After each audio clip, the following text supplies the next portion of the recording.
close all browsers and all distractions that would not be associated with D&D. If everyone has their food and water and bladders currently empty, then we can begin. Last time we saw our group of adventurers were helping two young brothers, one of which was, as you guys saw, was ill, very ill, and almost on near death.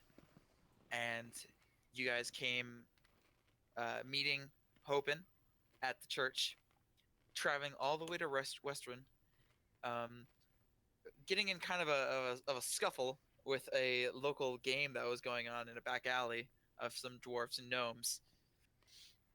Eventually, finding your way to a herbalist who was able to give you information about a sage that was located somewhere in the forest outside of Westwind.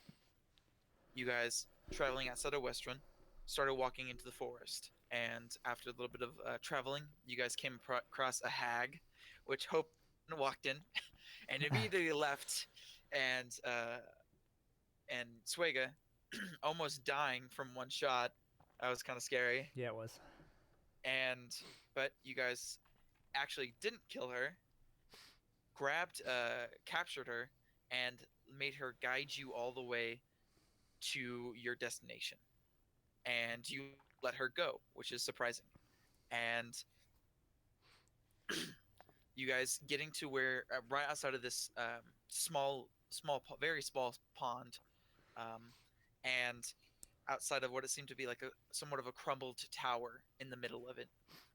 Swega holding a some sort of satchel, magically. You don't know what kind yet, but it is magical. And while Malaroth was taking the biggest dump, you guys went on kind of your own adventure. And with that adventure, you went found a cave, and the cave led to two separate directions. One of which, the first one you guys went down, went to somewhat of a, what would you describe that as?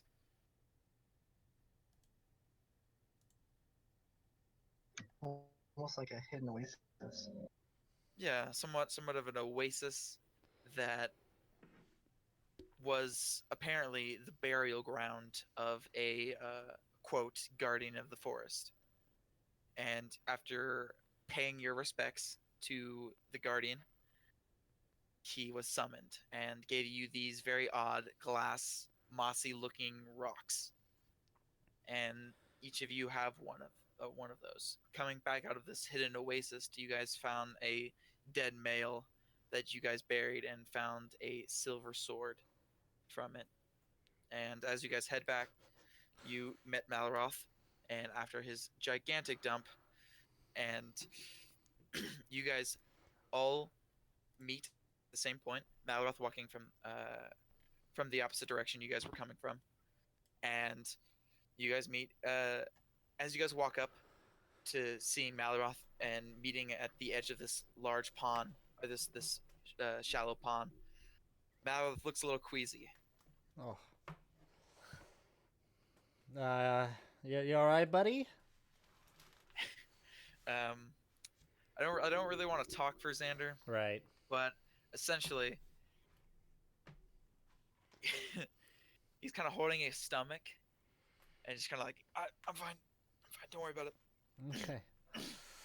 Then let's get what's his name to Landon. Let's get Landon inside here and talk to this. Currently, Landon is sitting at the edge of this pond, holding his brother in his arms, and uh, as or sorry, Landon is laying in Osmond's arms. Uh, Osmond kind of looks up to you guys and says, "Where'd you guys go?" We felt a disturbance in the forest, and we thought it was necessary to check it out before heading in here to make sure that all grounds were covered and we were safe from any danger. Did you kill like a beast or something? We found the source There's of. no, there's nothing following us, right? No, there's nothing following us. We made sure that we found the end of the trail, and it seemed like the beast had died, so we are safe. I would like both of you guys to roll a perception check.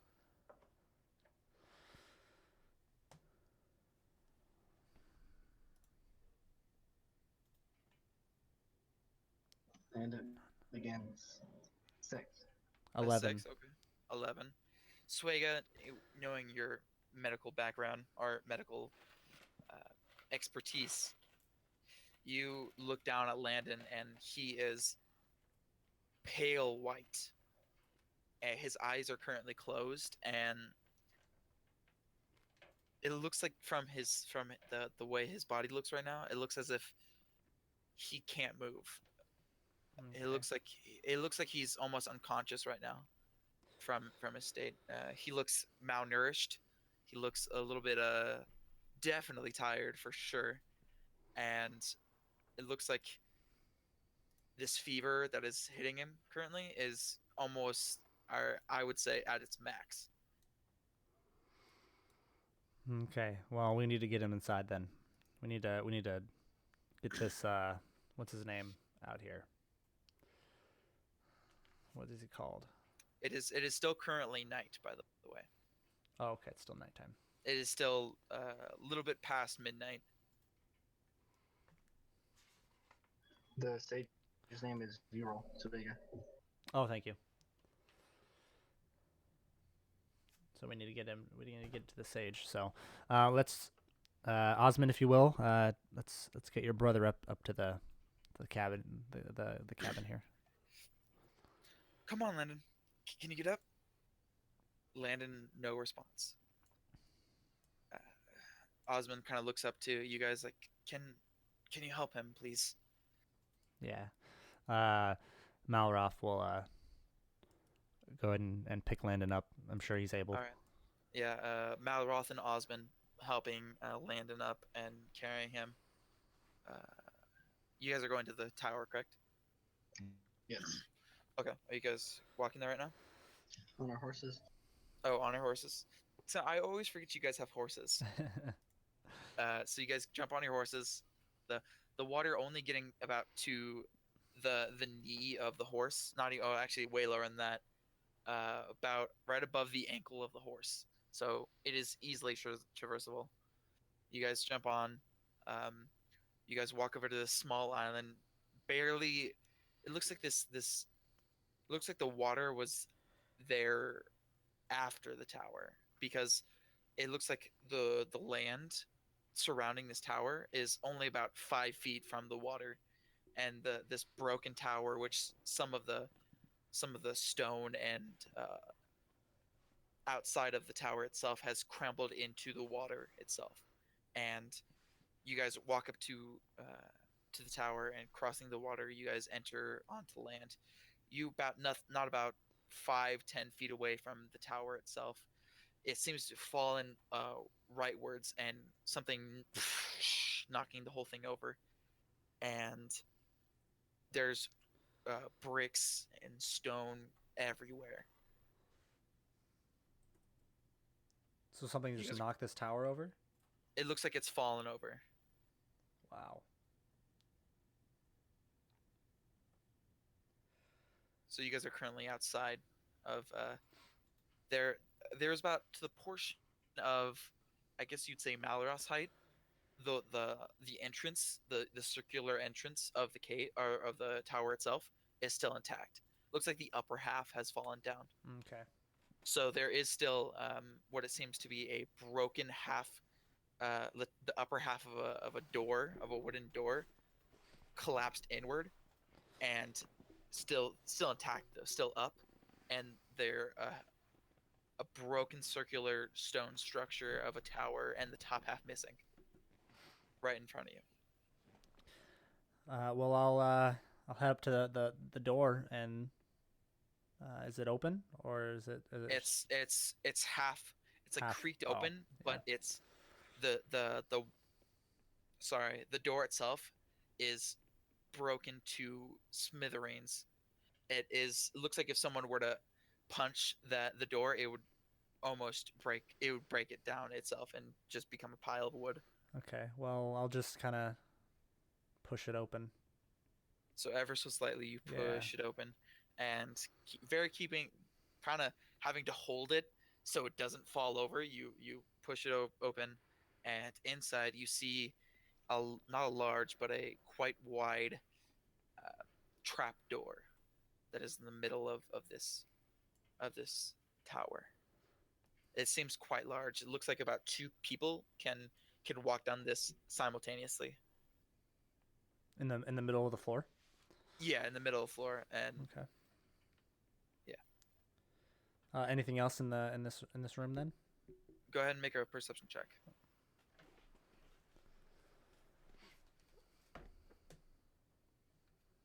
11. 11. You look, obviously the top of the tower is completely gone. You see the night sky above you, but to the side you see along the sides of the door where you guys entered on the inside, there are various scratch marks and broken pieces of the wall itself. Okay. Well, I'm gonna go ahead and open up the trap door and take a look inside. As you fling open the trap door, you look as it's a set of stairs, quite wide set of stairs that lead downward into darkness. I'm gonna call out. Hello, is anyone there? About 5-10 seconds, no response.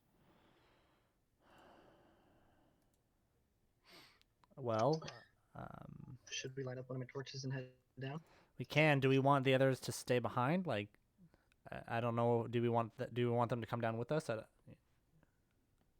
mean, I don't know. I mean, it should be safe. I mean, it's just a sage living here, right? But I don't know. I don't know if we want to endanger Osmond and Landon. Yeah, I don't know.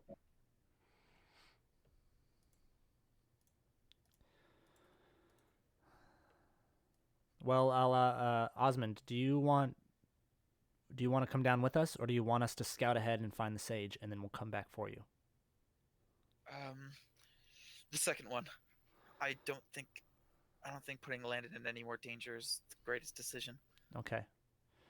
Well, considering what's happened to the tower that we can see, DM, do we know if this has happened somewhat recent, or does it look like it's been like destroyed a Go while? ahead and make a history check, or no, investigation. Go ahead and make an investigation check. Okay. You can too. Whoever wants to make that, you can. 15. 15. Okay. I got 11. 11. Swega, you're from the age of the stone. It looks like, and you kind of walk past or to the edge of the inside or to the wall of the tower and kind of look over because you could see the land over the tower, over the wall because it's broken. Right. Correct. Yep.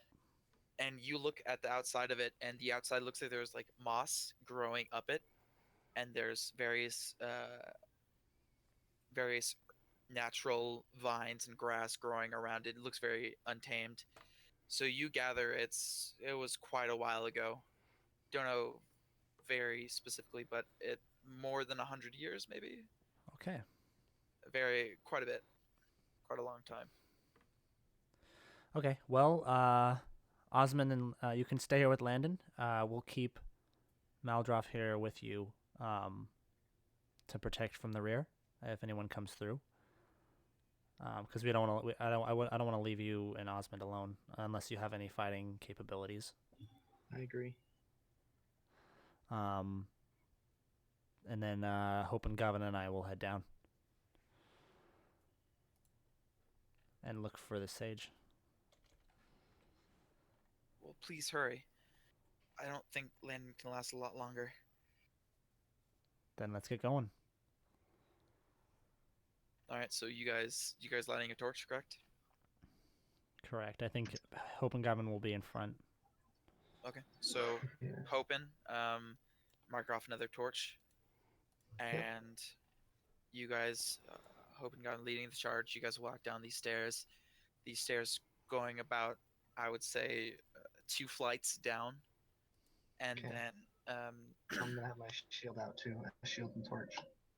okay, you guys continue walking down these stairs, and so much to where you can't see, like as the stairs descend, it's hard. You can't see the light, the moonlight from the trap door anymore because of the angle of the stairs. Okay. Yeah. You guys continue walking down for about 2 3 flights of stair length, and getting to a stone square room with um, a wooden and metal reinforced door at the back. There seems to be two unlit torches on the sides of the walls, and the door itself having some of a metal eye hole, like eye slot thing.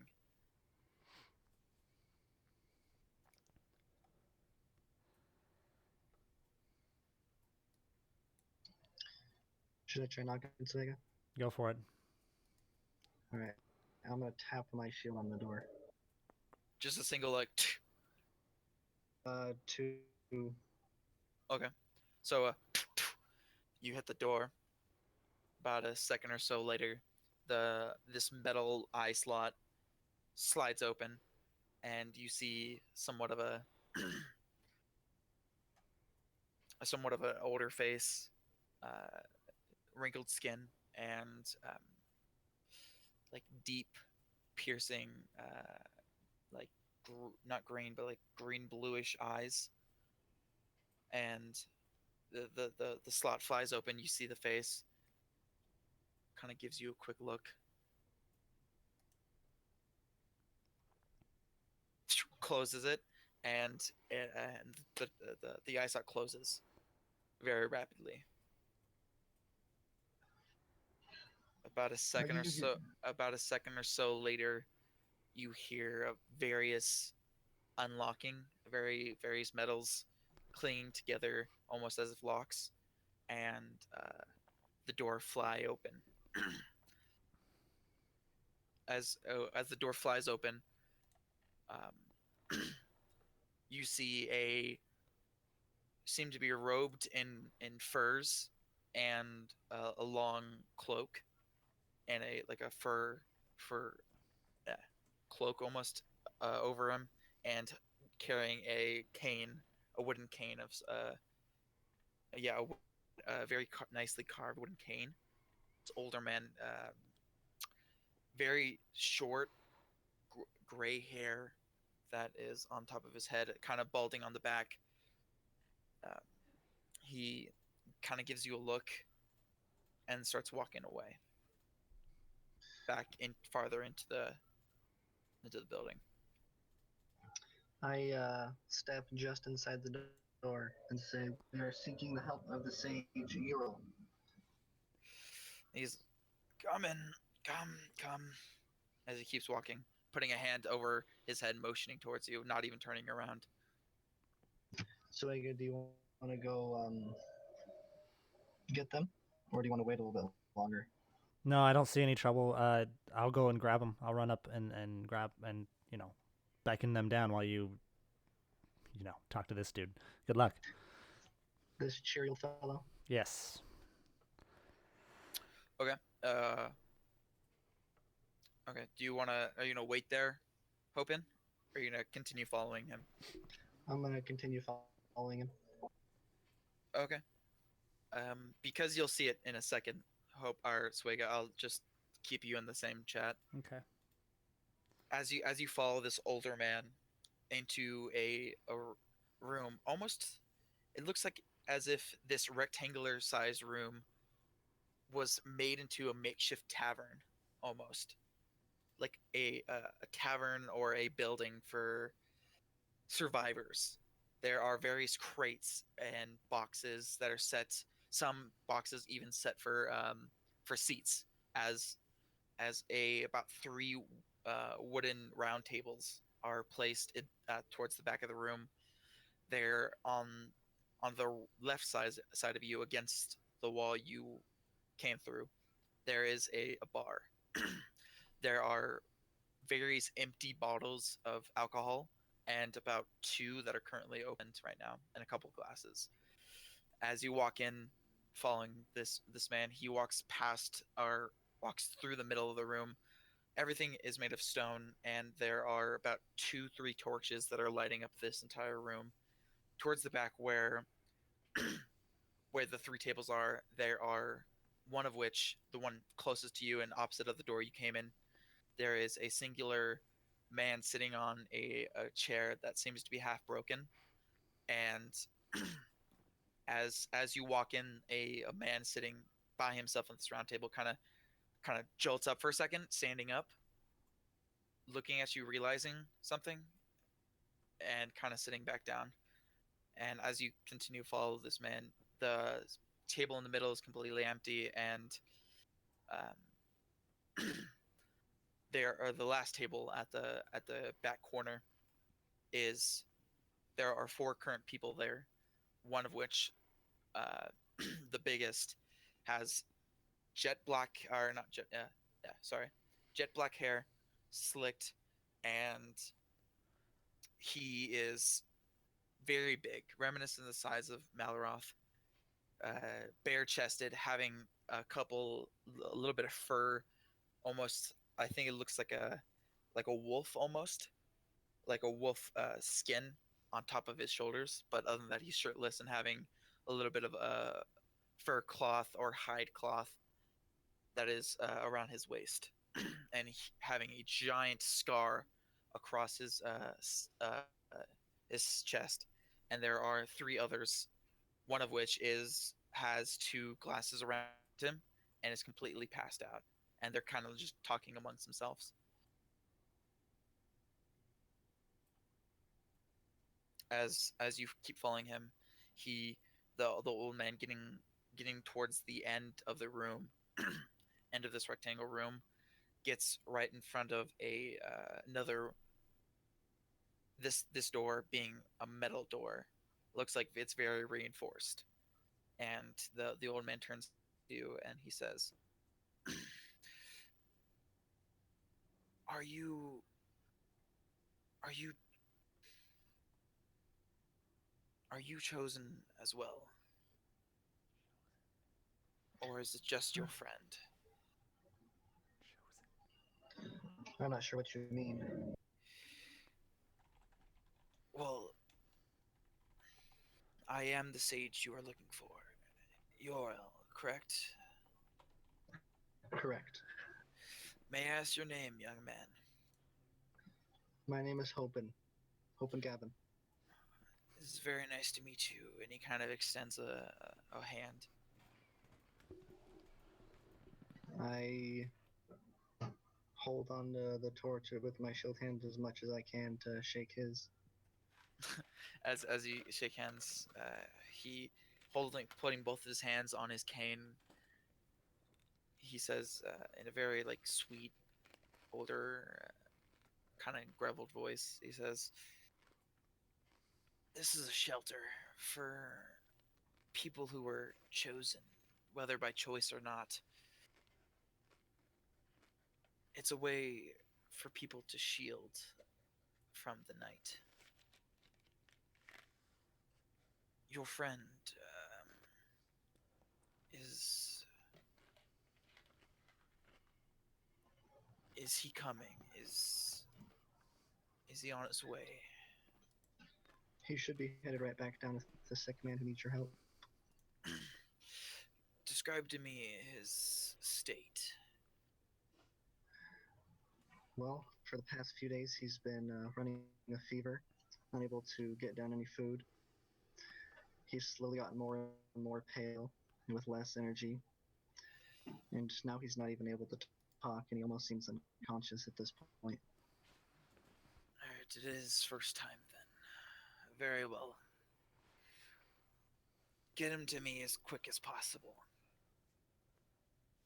As as um, as the old man, as Uriel says this, you hear from the table that's full and has those patrons in it. You hear a you hear a couple voices saying something at the longs of like, I'm so hyped for this. I'm ready. I've been waiting for this all month.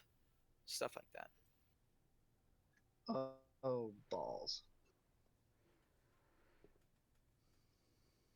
What do you want to do?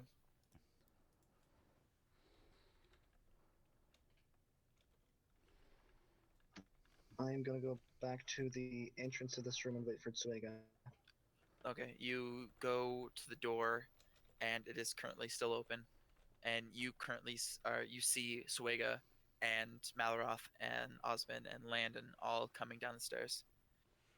Suega, you see Hopen still there, not dead, which is awesome. That's. I'm glad to see you're here. All right. All right, I'm going to point Malroth and Osman. I'm going to point the sage out to them and tell them that that's the man who can help Landon and to have them head that direction. But I'm going to hold Suega back for a moment and talk to him. Okay.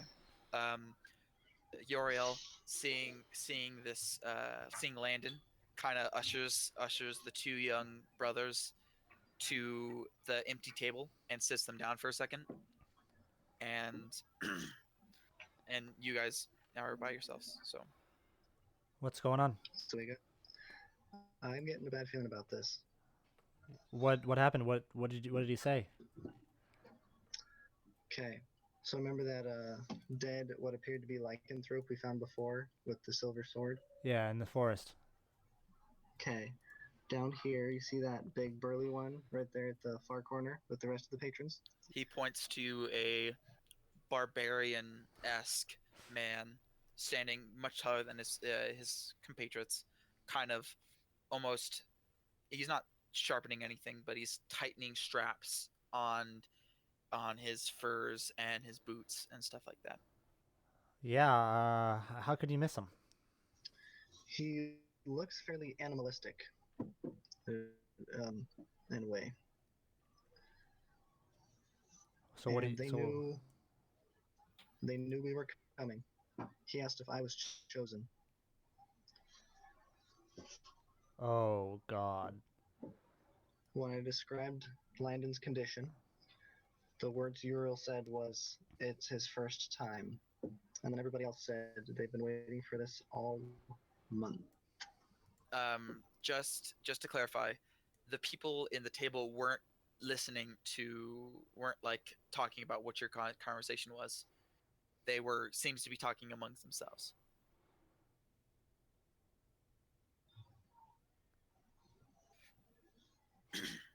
Okay. Um. His first time. Yes, he said, Uriel said he was chosen. That's the word he used. Okay. Well, let's keep our guard up. The first thing I am assuming that's coming to my mind is he has been bitten and is turning into a lycanthrope. Um, At this point, as you guys are talking, you hear a very loud, natural, not yelling, but naturally loud voice of the large man at the table. You hear him speaking to Uriel. He says, "Hey, Gramps, you got any more alcohol?" And Gramps, jeez. motioning to a crate that is unopened by the bar, and the man walks over there, opens it, and pulls out two bottles of what it seems alcohol, and places it down at the table, and they continue talking. All right. Well, let's get to the boys and see what they're gonna do. Um, any do, anything else hoping? No. I I'm gonna step out into the hallway for a moment so that the rest of the patrons don't see me do this. I'm going to kind of swap my the short sword with where my long sword normally is, so the short sword is more easily accessible to me, Okay. just in case something happens. Okay. So you quietly walk out, um, walk back in, and as you walk back in, Uriel says, "Excuse me, can you close the door, please?" Oh yes, of course.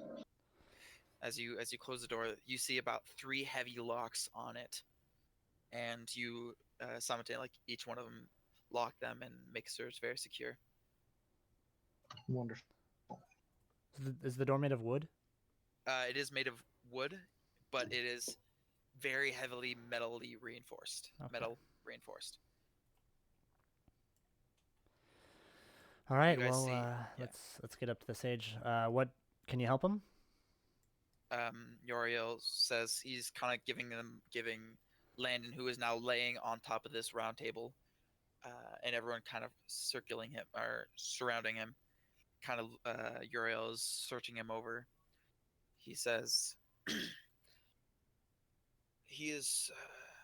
It is too late, for tonight is the full moon. But I'm glad that you brought him here. For the first time for anyone who was chosen is not a pleasant one. Are you his brother?" As he points to Osmond. Osmond says, "Yeah, yes, I am." "Well, look, son. He is going to have to stay here for the night. And I highly recommend you go back to Western. Or at least leave here. I would not like you to see him in his appearance. Are you," and he points to Malroth, Suega, and Hopin, "what affiliation do you have with this young man? Do you know what happened to him? Did you see?" We did not see. We just heard from what we were told, and we were told to bring him here and that you could help him. So "I'll do the best I can, but other than that, are you looking for sanctuary here as well?" No, I think we'll head out with Osmond.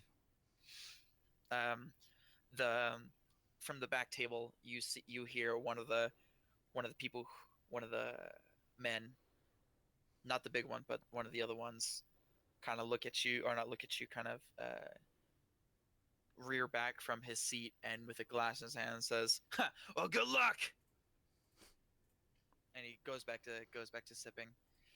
Um, Uriel says, "Pardon their manners. Those young men, they do not find the transformation a curse, but more of a gift. They choose these days to hunt instead of seclude themselves. So what do they hunt? the guilds in Western, the Silver Fangs, a group of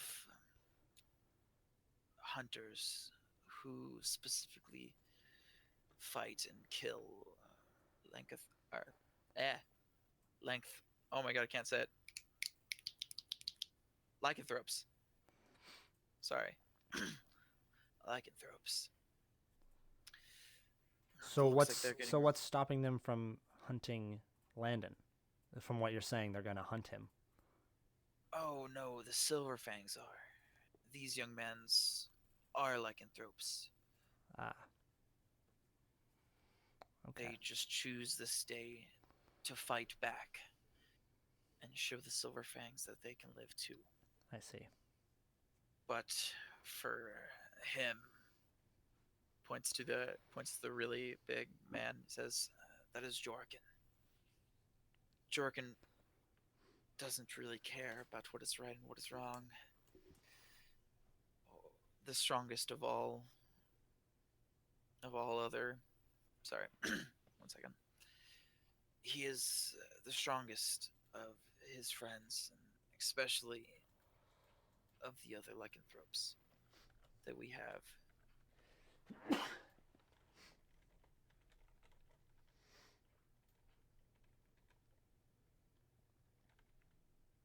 In any case, if you are not staying here for the night, I would highly recommend you travel back to Western before dusk. The Silver Fang will be out, and they might kill you." They'll I kill. thought the Yeah. Silver Fang hunted lycanthropes. Say again. I thought the Silver Fang hunted lycanthropes. Well, now that you've been here and you know where a sanctuary is, they might interrogate you or kill you to get information. They are ruthless and very, very powerful. I'd Be like to see careful. them try. And as you guys are talking, a younger man, hoping the one you saw stand up for a second and sit back down, you Yeah. see him come around you guys and kind of say, "Oh, excuse me," and getting past you, Swega, to Yoriel and says, "Yoriel, have you gotten any word from her?" And Yoriel says, "Unfortunately, no. They will be here soon. Have patience." And he says, "Yes, yes, I know.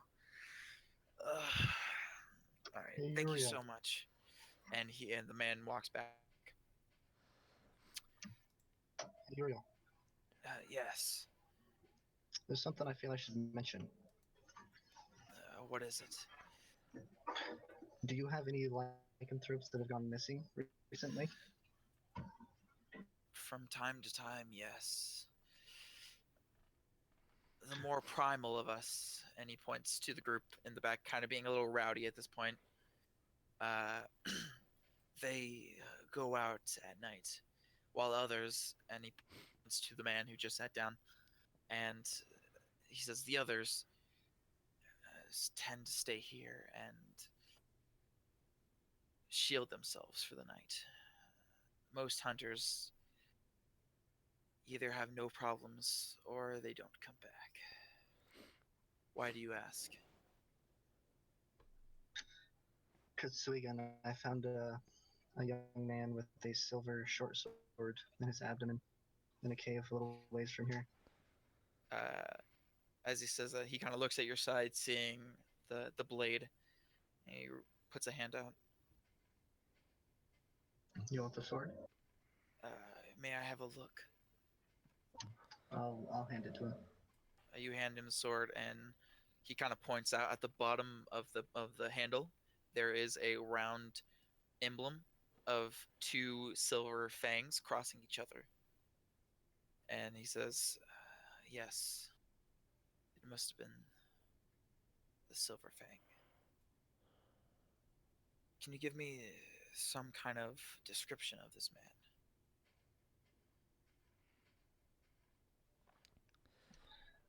I'm gonna look over at Swiga for a second. And, Um.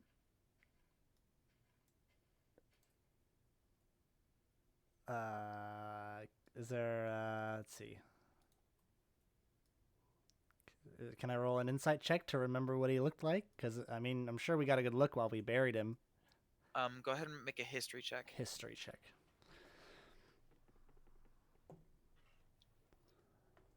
14. Okay, so Hopin, I swear, you are so, I don't know what God cursed you, what evil like thing you did to get all these low rolls. I don't know. it's so sad. Yeah, you remember what he looks like and then tell it to Yoriel.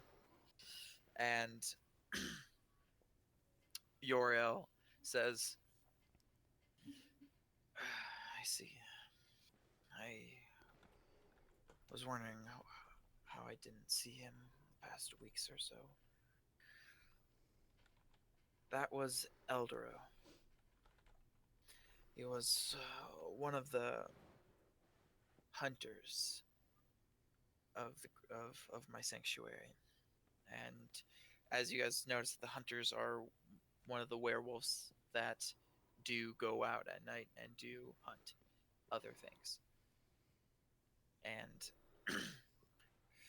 Yoriel says, "Where was he? Where was he found?"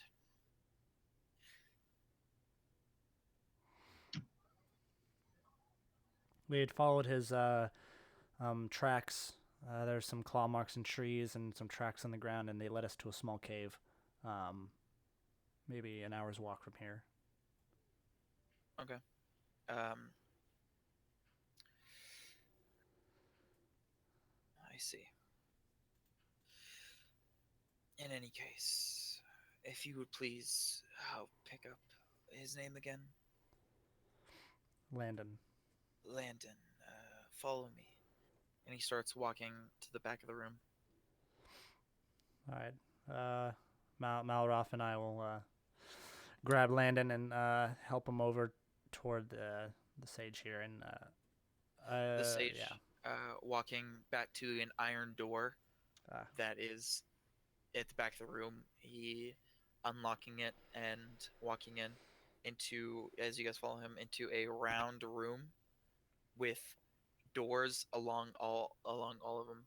They look almost like cage, like jail cells. right. So is this where you stick them in for at least their first transformation? This is more of a home for people during the moonlight, for people who don't want to hurt their loved ones. And as he's walking, he opens one of the doors and shows you into a very functional, very prison-like stone square room, and there's no furniture, no no paintings, no nothing. It's very square and s- still, cold room, and with an iron door. As he opens the iron door, he kind of motions. He's like, "Please."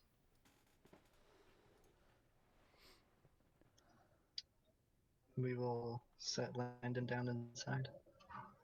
You guys set him down inside. um, Uriel saying to Osman, whose Osman is coming with you, um, says he says, "Your brother, he was bitten. Uh, he is in no danger of dying." And as he says that, Osman's face kind of relaxes for the first time you guys have seen, and Uriel continues saying, "When the first transformation happens for anyone who was bitten, it is one of the most painful processes a man can go through. And the curse that is brought upon your brother at this moment will bring him to the brink of death, and then he will turn." Um, Osman is saying, "What do you mean turn? What? Wait, what? Turn? What is he gonna turn like a monster or something? What are you talking about?" And Uriel says,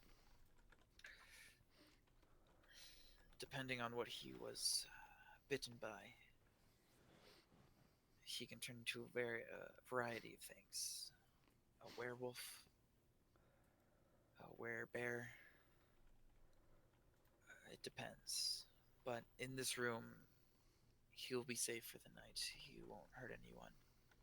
And Osmond's saying, "He would never hurt me." And he kind of like, as the door is still open, he kind of rushes over to Landon, putting it or holding him up for a second. He says, "No matter what he would do, he would never hurt me ever." And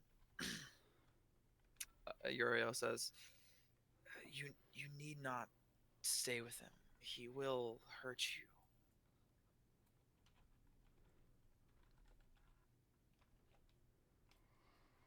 As they're talking, um, Suega and Hope and make a perception check.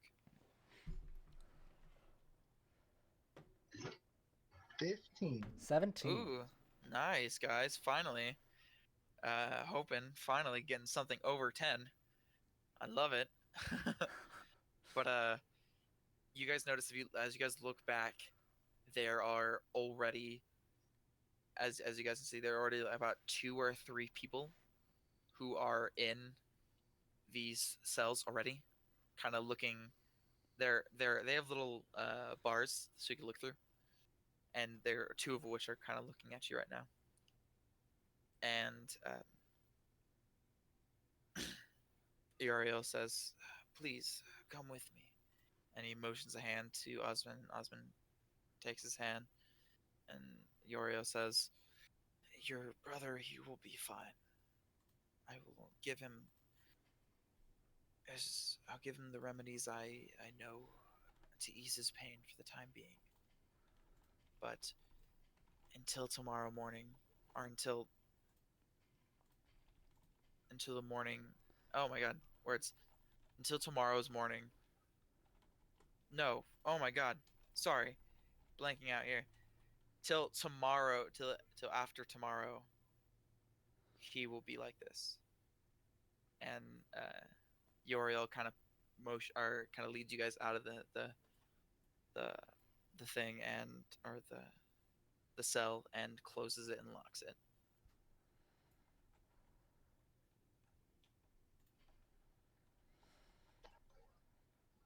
I'm gonna put a hand on Osmond's shoulder and tell him that it'll be all right. He kind of puts his hand back on your shoulder and looks at Uriel and says, "Is there any other place that I can stay here and at least keep an eye on him?" And and he he motions back to the tables out by where the bar is, and he says, "You may stay here for as long as you like." Get Osmond gives like a slight bow and a thank you, and kind of walks over to the table and pours his own drink, which is he's about 18 maybe, and uh, I don't think you guys want to stop him, do you? No. Not really. He seems to pour his own little drink and is drinking. Well, I guess if there's nothing else we need to do, or nothing else that Osmond needs from us. We need to get some rest. Maybe we should stay here for the night. That's a good point. We do need a rest. Uh, and he points to the tables. He says, "I do not have comfortable rooms, but you may stay here for as long as you like." All right, I think the three of us can spoon on the table. We'll be comfortable. We As could. you guys go, you notice that um, uh, at the back table you guys were looking at, uh, one of them which was completely passed out drunk. Uh, the other two are like putting their hands on the table, trying to get some assembly of rest, and um, the larger one is wide awake, standing straight up and leaning against the back of the wall, kind of just eyeballing the whole room. Are you guys gonna sleep? Yeah. Yeah, I do have a sleeping bag I can take out and put on the ground and Okay. a bedroll. You guys, in your various methods, find some assembly of sleep in this makeshift sanctuary. You guys sleep for the night and wake up to a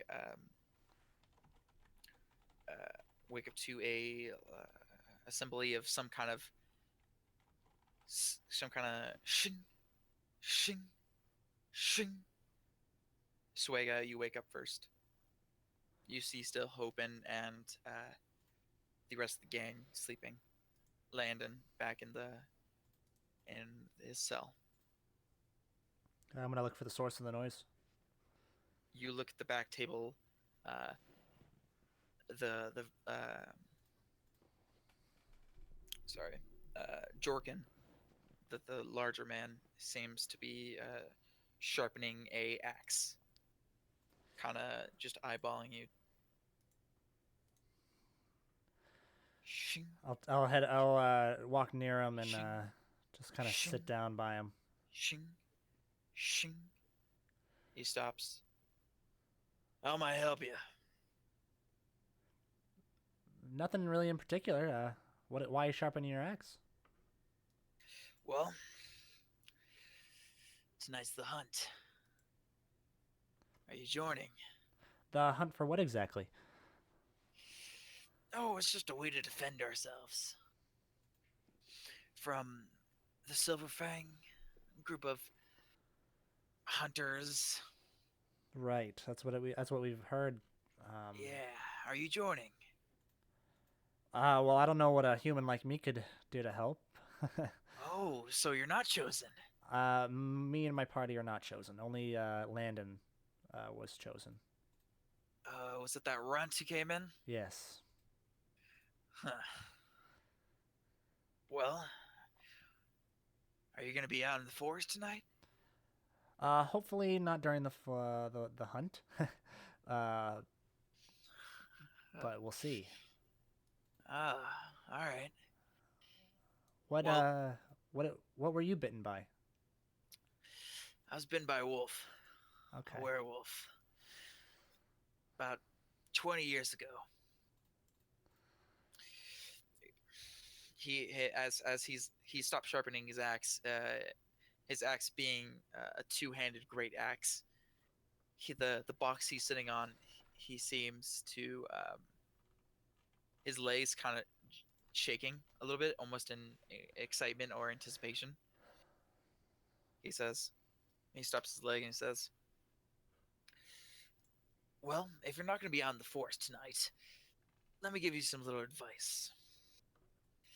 You and your little group of adventurers, whatever, stay as far away from the center of the forest as possible. Because when tonight hits, I will not." He kind of licks his lip. He says, "I will not hesitate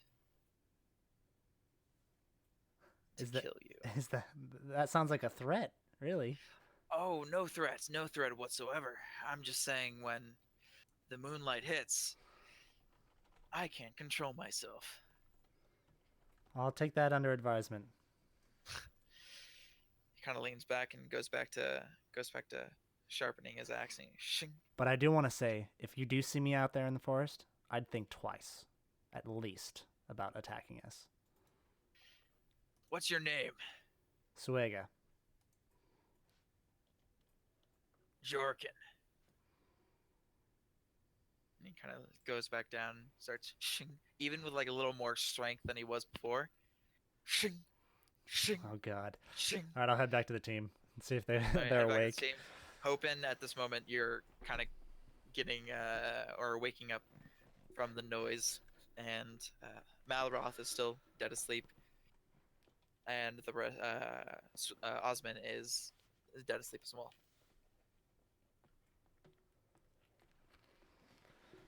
Oh, okay. Well, good morning, Open. We gotta, what's our plans for today?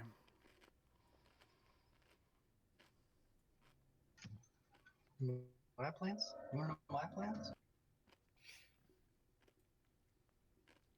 Yeah, what are your plans? Are we heading? I guess we're heading back to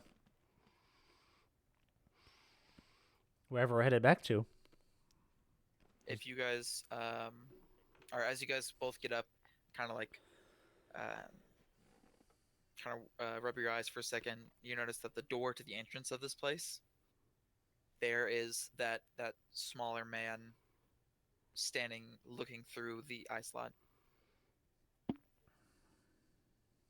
You waiting for someone?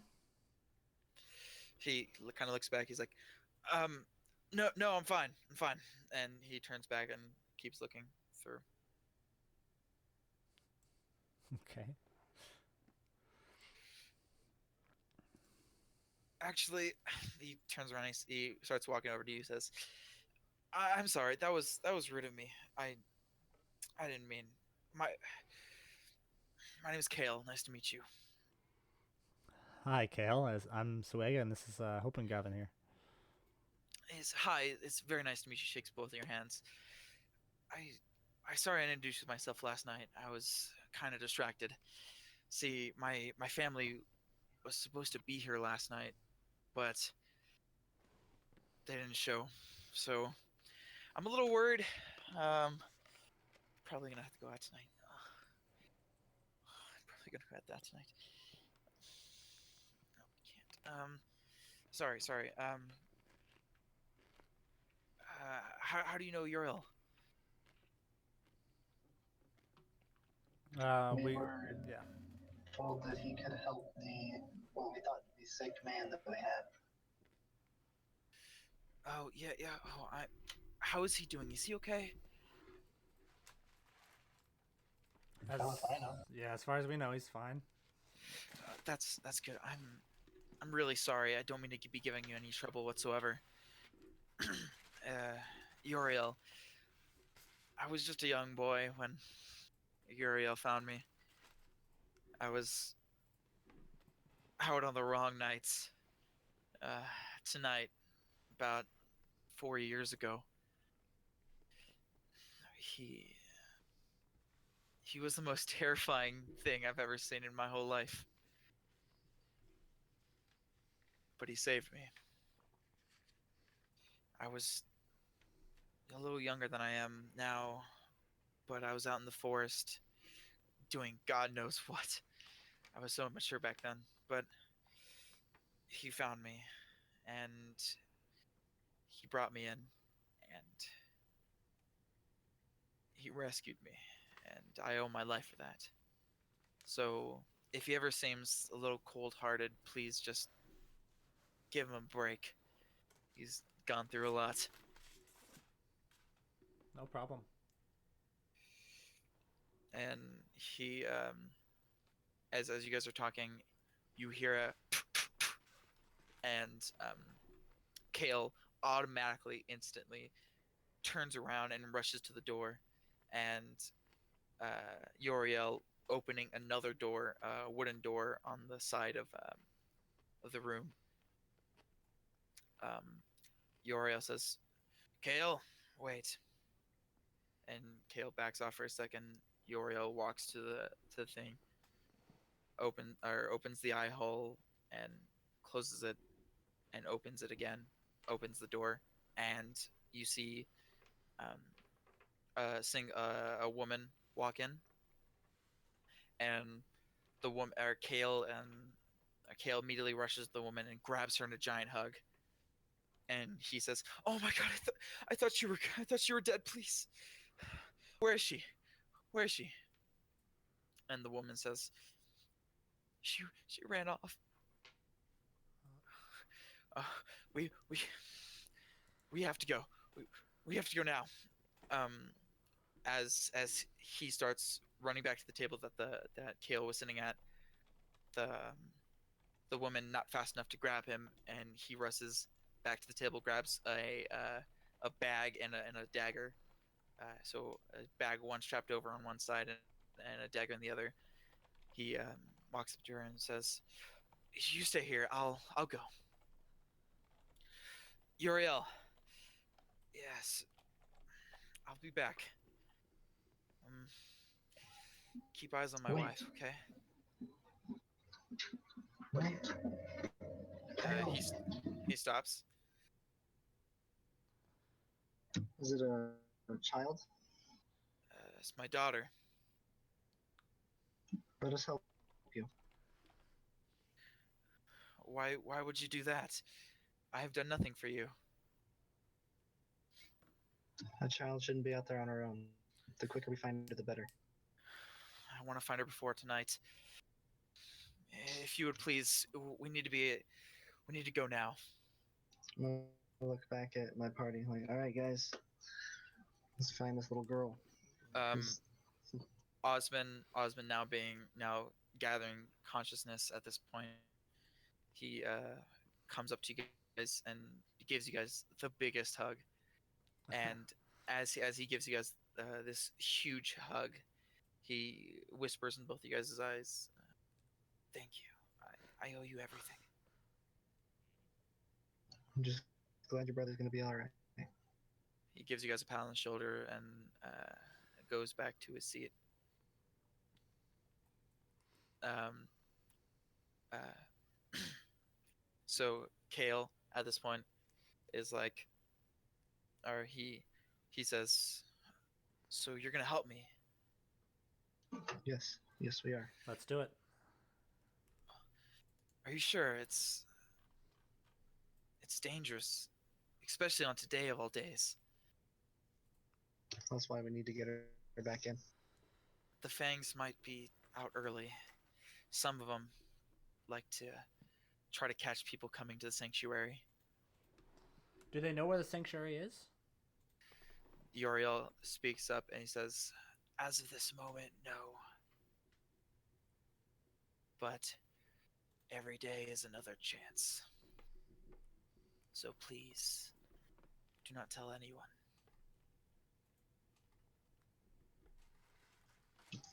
I will not. Um, Kale at this point he says, "Well, let's go."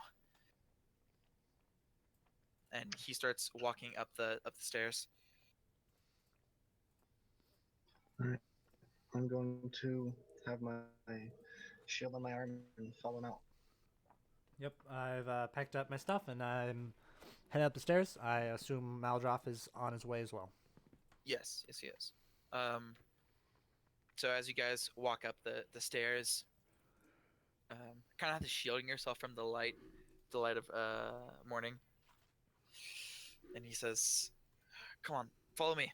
And he starts almost in a jog slash run in a direction. I'm Follow gonna him. jump on. I'm gonna jump on my horse Uh and follow him at a trot. That's a good Cool. idea. I'll jump on my horse as well. um he as he's starting to run now, and you guys are having to slowly keep up on your horses. Uh, you guys start. He starts running, and he stops every so often um, to check footprints and something along that lines. Checking like the direction of the woods and from natural um, landmarks, and he sometimes switches directions, goes another way, turns this way, leading you through the woods. He leads you to where to more the or as you guys are following him, you guys notice that the trees are getting more and more compact and more dense. There's less space between the trees. Uh, assuming, or you guys are assuming that you're getting deeper inside the woods, and uh, you guys follow him, and you guys keep going, and there you guys get to the side of a river almost, or a large stream, and he stops and he says, "Okay, my house should be that way." And he points to downstream, or sorry, yeah, downstream. You think she's gonna be at home? I don't know, but that's the first place I would check. I don't know. Was she? She was on her way to the sanctuary from your home.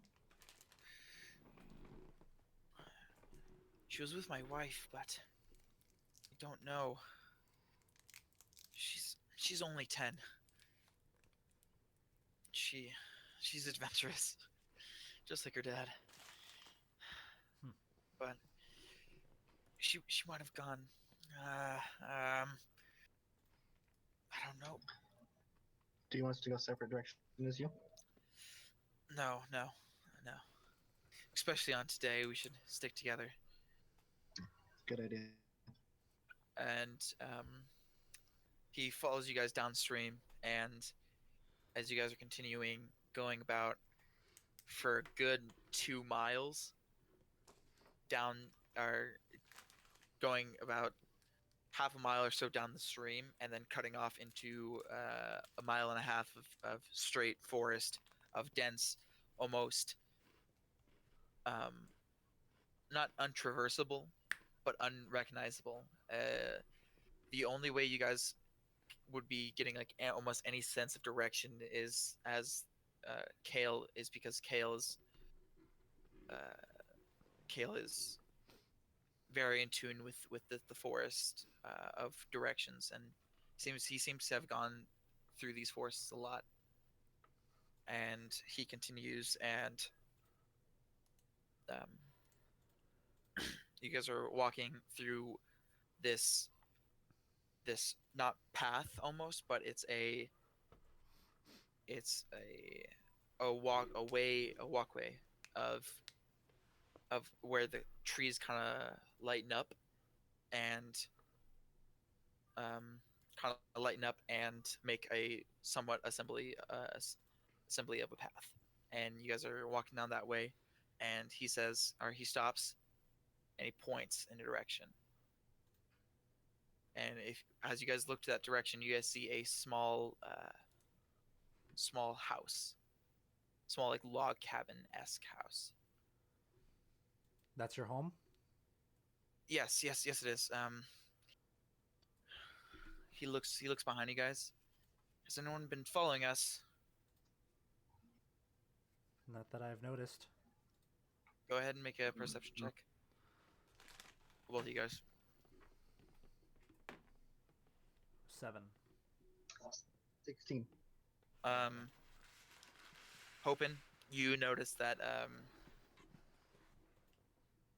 there is some kind of a semblance of movement about far ways. You just see various small movements of you can't really point it out, but it looks like very long ways. How far are they? They look about uh they look you can't it's Oh. so far to the point where you can't tell the body structure. Okay. You can't tell if it's humanoid or not. But hoping you notice that. There's someone out there, Kale. Not quite sure if they followed us, but there's definitely somebody over there. What does it look like? I can't distinguish at this point. Okay, this is not good. Okay. Kale, you know your house better than anyone. And if your daughter's there, you'll find her quick. So you head in there. We'll wait here. And if Okay. they're here to make trouble, then we'll cut them off. Okay. I'll be right back. And he kind of rushes into this log cabin, and as he flings up the door, he slams it. As you guys are sitting out for about 5 minutes or so Right. of Just a time. moment while we're waiting. So if they come, do we want to be on our horses? I don't think I would be on my horse Um, if we get in a confrontation right now. depend how you're saying that the forest is pretty dense right now. Yeah, it's pretty dense. Okay, yeah, then I probably wouldn't want to be on my horse either because it wouldn't have much range to do anything. Otherwise, I would stay on my horse and shoot from afar, but it doesn't seem like that's going to work. So, yeah, if we do get in confrontation, we'll get off our horses. How big are the trees? They're I don't know my trees very well, but I would say they're normal sized trees. They're like Okay. normal round trees. Just You do occasionally see one that is like twice as thick, and others that are kind of thinner. they're just But really compact together. yeah, they're just more compact. So there's probably not. I probably can't hide behind them as a stocky little dwarf then. Oh, you could probably hide behind a tree. Okay. I'm going to do that and mainly just start focusing on listening to anything that's approaching. Okay, go ahead and make another perception check. Whoever's paying attention. Okay, and I'm going to have my longsword drawn. Or Okay. hand axe, actually. I had a hand axe drawn. 21. Non-nat 20. Nice. Non-nat 20. Okay. You guys both notice, kind of following the figure as it runs along, and it's getting closer. And you can tell at this point it is humanoid. But other than that, you can't really take out any other distinctions. All right. If Kale isn't back by the time the figure gets within 20 feet, I'm going to yell out at the figure. Okay. Uh, One more perception check from you guys. One final one. 17. 8. Yep. Okay. Swega, you notice that the figure stopped moving. How far out? It's about, I would say, about 100, 150 feet away, 100, and is now walking towards you in a walking towards you currently, in a straight line towards you.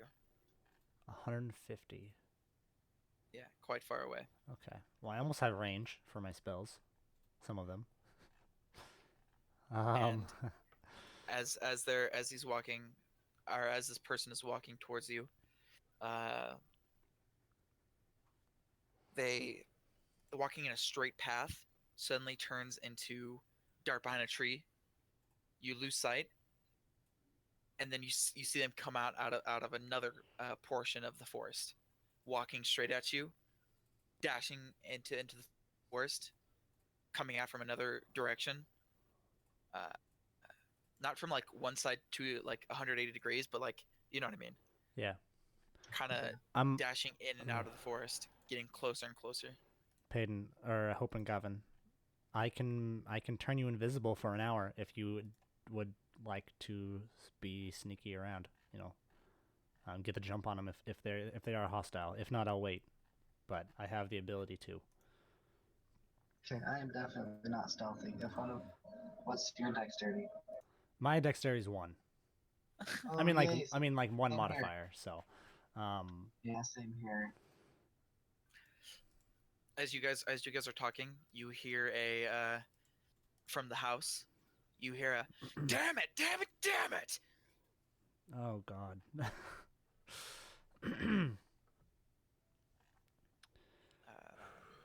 Hold on. Hold your nose. You could jump on top of a tree. Hey, Hope and Gavin, you want to jump? I'll boost you. Swega, I need you to make a dex saving throw. Good. Okay.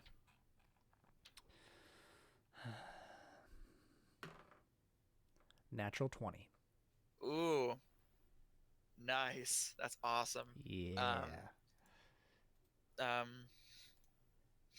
as you're talking to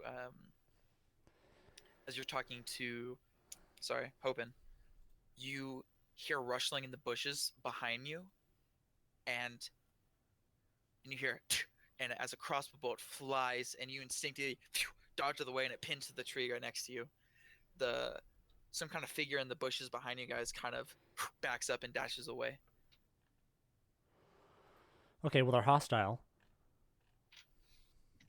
Agreed. They didn't And they didn't wait, so you also see the figure that was coming towards you guys is getting closer and closer, darting in between trees and coming out in random places.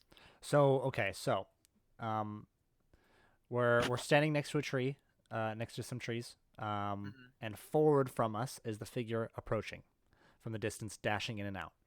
Yeah, Now, the opposite direction of where the house is. right. And so, if that is forward to us, the figure behind us is where the bolt came from. I would say it's where you were, so about to your like left and a little bit back. Okay, So still in the forest, but just kind of behind you guys. And gotcha. fires a bolt and then dashes away. Right. So they flanked us, or someone has flanked us to a point. So, Yes, yes. um, uh, what do you want to do, Hope and Gavin? What do you have an idea? Because I don't at the moment. The figure is getting closer. I don't either. It's bothering me. How far away is the figure now? Less than 90 feet. Okay, I'm within range of attack spells, but whether or not we want to just shoot willy nilly, I know someone just shot at us, but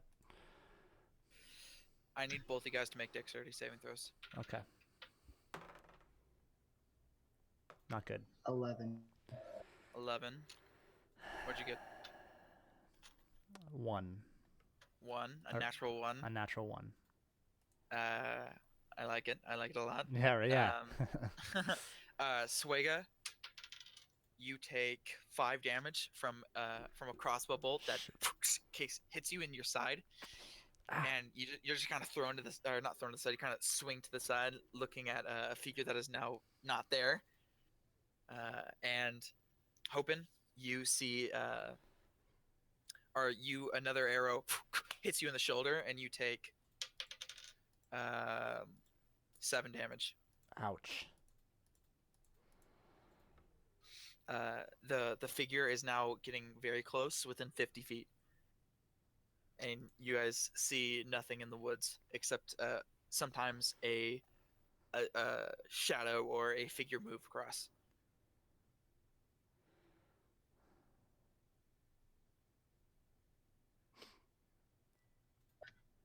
I'm going to yell out at Kale that we have company. You turn back to yell, and before you yell, you notice that there are variety of frustrated yells from Kale in the house. You hear a fuck, god damn, ah! Looks like he's very frustrated, Awesome. and the figure that is getting closer and closer is now within, I would say, 40 feet. You guys getting a better look at him now. It is a full plated um, uh, male in armor, a full plate armor, head and everything, carrying a giant great sword on his back, kind of coming in a sprint at you. At a sprint. And yeah, and I would like all of you guys to roll initiative. So you guys control Malroths, okay? Okay. I roll for Malroth, I guess. Okay. So I got Swigga got 12, and Malroth got whatever his bonus is, 11 plus whatever. Open Gavin got 8. Wait, say it again. Open Gavin got 8. Okay. Okay, what did you get, Swigga? 12. 12. Okay. Sorry, 1 second. 12. What did Malroth get? 11 plus whatever. Okay, so he would have gone first. Okay. And now, damn. And 1 second. Um, so as this knight is running at you with a great sword, pulls it out, and Malroth, you go first. So he's within 30 feet of you. This knight is. Okay. You guys get a look at the knight, and the knight has very crusader-esque attire, with cloth on the front of his chest that has 2 silver fangs crossing each other.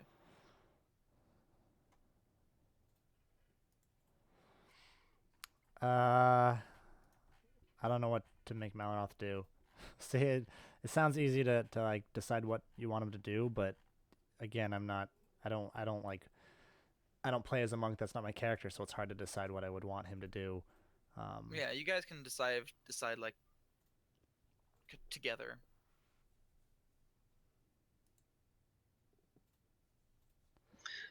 So we have this guy rushing up at the front of us, and then somebody else in the bushes around us. There's 2.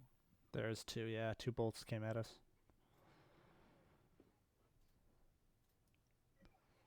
So I guess Malroth can take the big guy, or you can take the big guy, and we can split I'm up. the tank. Give me the big guy. Okay, go get the big guy. Can Malroth make a perception or an investigation check to like if he can find out where these guys are, or at least one of these guys are coming from? Yeah, go for it. 6 plus his bonus. +3. Okay. He doesn't 9. notice anything. Yeah, he notices nothing. Kind of disoriented with the very big man running at him.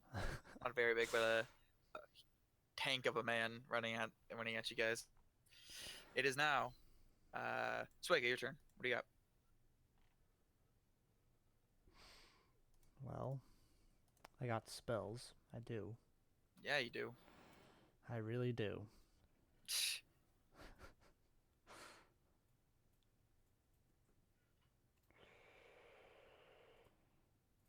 Okay, what is that? I need to look at the what's the casting time on that? It is 1 action. Okay. Well, until I can see anyone else, I'm gonna point at the guy that's coming in front of us, the full plate, and I'm gonna use true strike. Okay. Now you get to learn what? It says brief insight to the target's defenses and advantage on the next roll. So just a brief insight to his defenses. I don't know what that Okay. entails. You notice that his armor class is 18, Okay. and yeah, and from the way he walks and the way he is currently rushing at you, it looks like he would not be feared very easily. Okay, 18 and non-feared.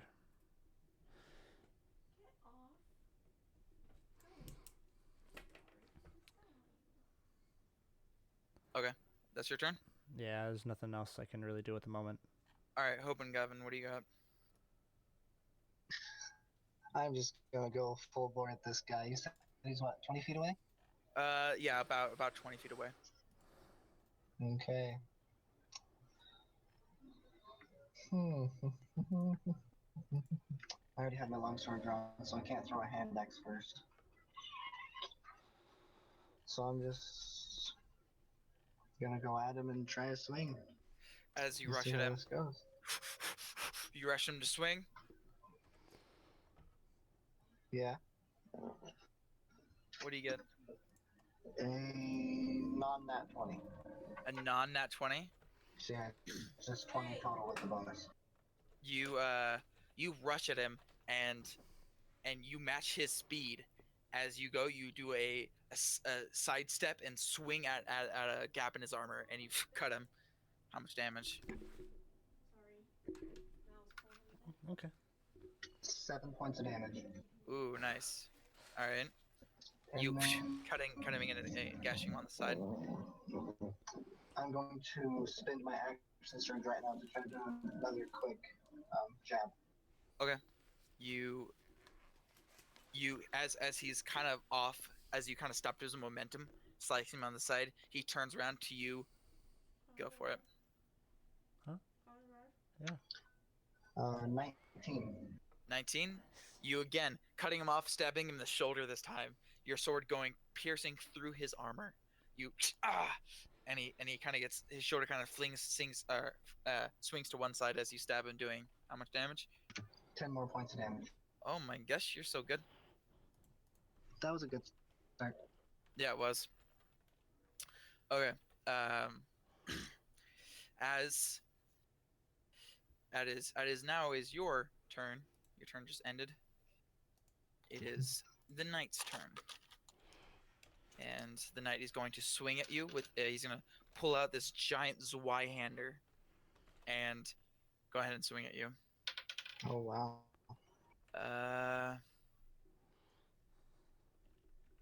What is your AC? My AC is 18. 18. With the first one, he swings upper hand, and you easily enough, using your shield to deflect the damage. As you deflect the damage, he uses the momentum of your push to swing a huge left. And what's your AC? It's 18, right? Yeah. That just barely hits. Okay. So is a match a hit? I don't remember. A match is a hit. Yes. Okay. Yeah. So he hits you for. Oh God! I dropped my dice. Okay. He hits you for. He hits you for 9 damage. Ouch. Yeah, as he comes and slices a huge gash in your side. It is now. What? How much hit points do you have? I have 21 left. 21 left. Okay. And it is now the hidden enemies one's turn. Uh, Suega, as you just marked, are just saw into this knight's armor. You turn around to see a bolt coming at you. What's your AC? 11. What's the roll? 11. Yeah. You see it in another arrow. What's the roll? 14. Okay. Just curious. That's fun. Uh, another bolt comes at you and gonna hit you for 6 damage. Ouch. That hurts. What are you at, by the way? I'm at 5. Damn. All right. It is Malroth's turn. At this point, you guys do see two smaller, more dexterous people with crossbows at their in their arms. We do see them both now. Yes, you do. Okay, come out of the shadows. Maldroth is gonna go after one of them. Okay. To the one closest to the left. Yeah. He kind of runs, passing a tree and coming to attack him. Yep. Is he within range to still punch? Yes. All right, then he's gonna throw a punch at him. Maybe okay. 8 plus whatever his bonuses are. He has a that would hit. That would hit. Oh wow. So he does one. Let me check. Sorry. I just want to check what he has at level 3. Actually, he's not level 3 yet, which is sad for him. But Yeah, he's level 2. Martial arts is 1d4, it says. yeah, 1d4. Okay, so he does 1d4 plus 4 damage. He does 8 damage. He can also make a second attack. Yes, he'll use his key Or point no, or bonus action. No, he uses his bonus action to use a key point to attack 2 more times. Right. So Yeah. he can attack 3 times. So 8 points of damage. Yes. Okay, damn. He comes up, catching the one crossbowman off balance and doing a huge right and cracking. You see a couple teeth fly out of the person's mouth. Ouch. And he'll use another action or a key point to attack again. Yeah, he can attack two more times. Oh jeez. Like in the same turn from that one key point? Yeah. Holy hell. 10 plus bonuses That hits. would hit, so another d4 plus 4. Does 5 damage.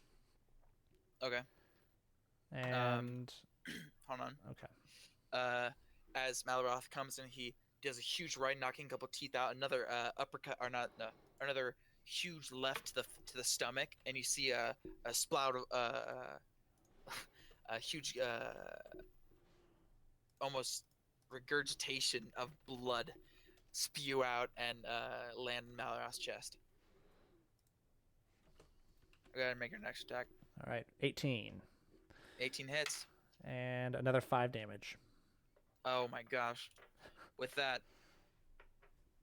Malroth doing a Malroth hitting the stomach and then grabbing their head and kneeing them in the face. Nice.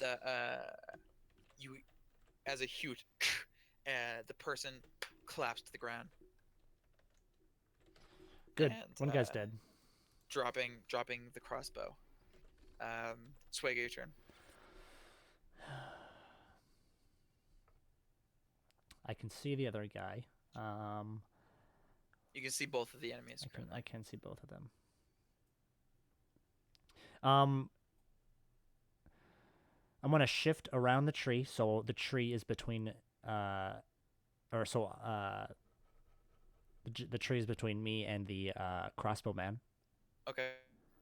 just so I have cover from slight cover from his shots. Okay. Yeah. And I'm going to um, shoot a firebolt at the full plated man Okay. Go for it. because yeah, even if I'm being flanked by that guy, he's in a battle with Hope and Gavin right now. So I'm just gonna use this opportunity to Okay. hit him because I have advantage on him. Yes, you do. Go. 9 plus 5 for the first one doesn't quite hit. I don't hit, so I miss both. No, you miss. Yeah. As they're fighting, you see Hope and you see two firebolts. Right, two firebolts. Yes. Yeah. Oh Yeah, no, two just firebolts. one. I just rolled twice because I had Oh advantage. yeah. Yeah. You see a firebolt go past you and both the knight, stopping your fight for a second, and then you guys go back at it. Hope in your turn. All right. I'm gonna go ahead and use Second Wind right now to regain some hit points. Okay. Sweet. Maximum hit points gained. 13 back. Nice. So you're full health again. Up to 34 to 37. Okay. And then I'm going to make an attack. Does your second wind count as an action or a bonus action? Bonus action. Okay, then you're good. I got a 16. 16. You go to swing with a huge right, and you grabbing this Y-hander, the knight, ching, pushes your blade away, and with that, he uses the blade, almost using it like a spear. He grabs the blade and tries to stab you with it. And 11 plus, nope. You he goes to try to stab you, and you lift up your shield and ching, blocking it off again, but not enough as he comes around with another one. Oh, drop that one. That hits. He does. Oh my gosh. 5 damage. He rolled 2 1s for his attack. Wow. He has 6 damage to you as he slices you across the chest. Whew. So wait, how much damage is that? 5 or 6? 6. Okay. Oh no, did I say 5? Did I say You 5 said- first? You said 5 first. Okay, then yes, 5. Sorry.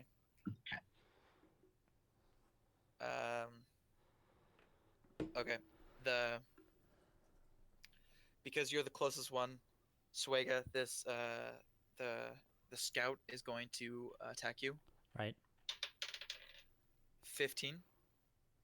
Is that to hit? Yes, it is. It would hit me, but I'm going to use my reaction shield spell to boost my AC up to 16. Dude, awesome.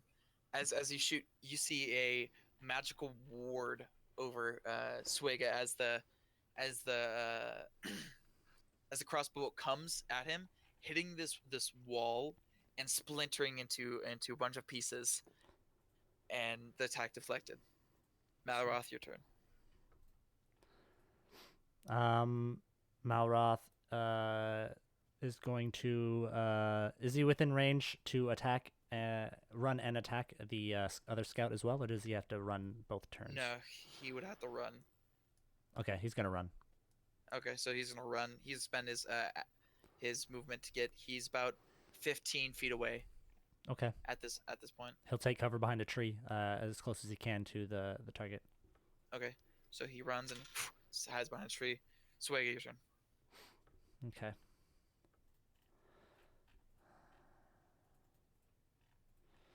Hope and Gavin, you got that guy? Are you good? I think so. Okay.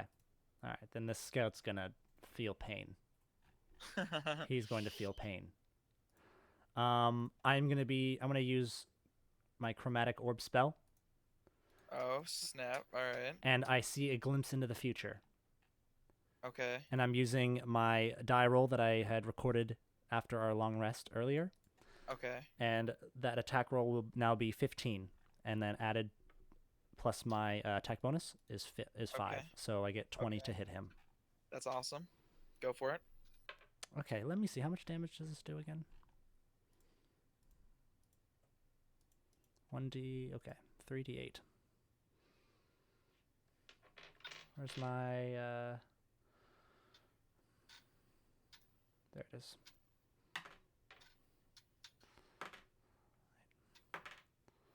One. And do I add any? I don't remember. Do I add any other things to my damage, like my Uh, bonuses, or I don't I'm not remember. sure.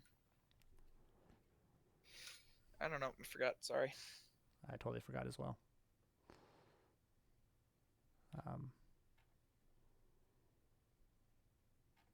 all right, we'll just do it that way then. 15 points of damage. Oh my gosh. Fire. We'll do fire damage. You're a monster. Oh I gosh. said he was gonna feel pain. uh, as you throw this giant ball of fire, you it it hits right into them, catching some of the surrounding forest on flame, and the person skin third-degree burns, almost falling off. They look real bad. Yeah, they do. It is Hopen's turn. Alright, let's go for another tag. Take this big guy down. Yeah. Oh no, I dropped my die. Hold on. Oh no. Not the day. Oh, so close. 17. 17. Not enough. He blocks it with his sword, and him going to attack you now. That one missing, and another one. Ooh, 18. Uh, That hits. he 2 1s again. Wow. You are so lucky, Hopen. Oh, this is great. So, you take how you much take damage? you take another 5 damage. Ah, God, it's so sad. He still hasn't done as much damage as I healed for last turn. Yeah, he rolled really poorly on his damage.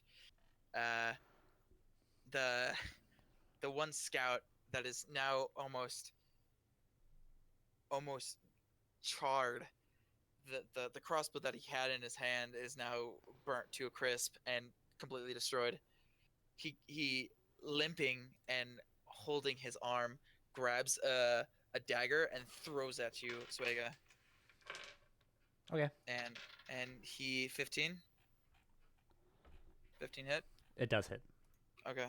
He throws the dagger at you, and the dagger does 4 damage. Awesome. What are you at? I'm at 1 hit point. Oh God. That's all right. I can recover. Don't worry. It's all right. Okay. Owie. But the person, the scout, almost looking like Two-Face at this point, is charred. Does he take any residual fire damage? Does the spell catch them on fire? Let me check and see what it actually does.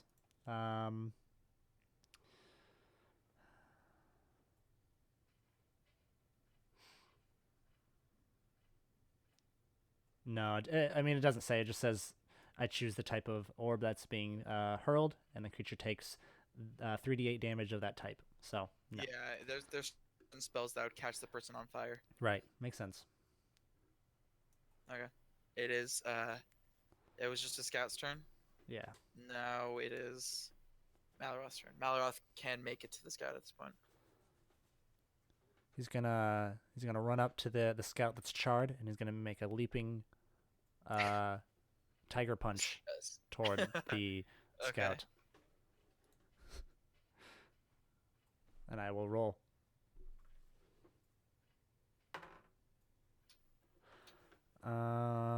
Critical 1. Malaroth furious at this point on how much damage or on how hurt you are, Swega. He runs and goes to punch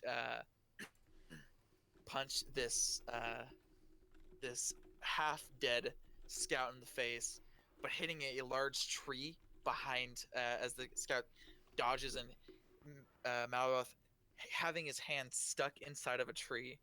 Ow. A huge Okay. punch, getting his hand stuck inside of a tree. It is Swagger, your turn. Okay, my turn. At 1 hit point. I'm going to use this turn to cast False Life, and I'm going to cast it in a second level spell slot. So what it does. No, I know what it does. You're good. Okay. Okay. That's awesome. So I gain 1d4 plus 4, and then an extra 5 hit points for using a second level spell slot. Those are all temporary, by the way. They are temporary, yeah. 3, 4, 5, 6, 7 plus 5. Okay. Hoping in this duel of damage, what are you gonna do? I'm gonna deal some more damage. Oh, that's interesting. I've never heard of it before. Go for it. Total 19. Ooh, hit him, dude. Nice. Hit him up.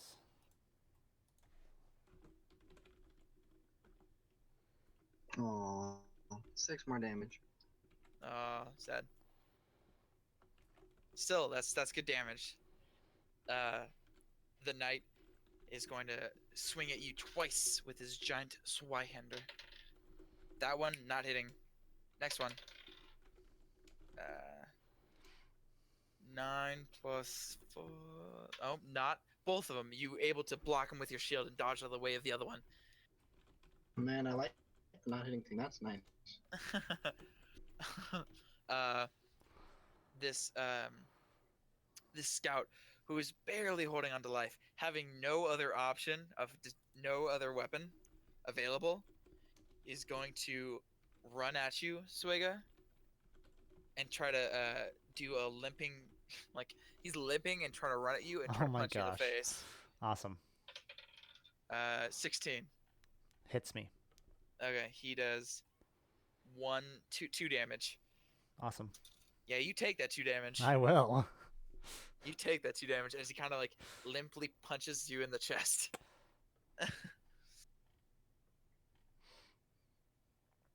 Malroth, can he break free, or does it take a full action to break free?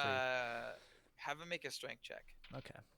His strength bonus is I think it's +2. 9. 9. I think that would be. Actually, I'm gonna say no. Okay. I'm gonna say no. He's trying. He's trying. It's not enough. He can burn a key point. I'll let him burn a key point if he wants to try it again. What trying to get out, was that a full action? Yes. Okay. Nah, we'll just wait it off. All right, Swega, your turn. Okay. Do you have any touch attacks you could just obliterate him with? Not necessarily touch, but I have a guaranteed hit. That's right. I forget that you do spellcasters different than I do. Oh right, yeah. I got food, guys. Nice. I just ate a Pop-Tart. I've been eating candy while we've been playing, so you know. All right, what do you got? Never mind. That doesn't. I was gonna ask how many hit points he has, but we don't really know. So, He looks on the brink of death. he looks like he's on the brink of death. Yeah. Okay, I'm gonna hold one hand above his head, the burnt man's hand, and I'm gonna face another hand toward the guy full plating, and I'm going to use a second level spell slot for magic missile. Oh snap! So I believe he does. It's 3. Let me find it. 3 for magic missile. It's in here.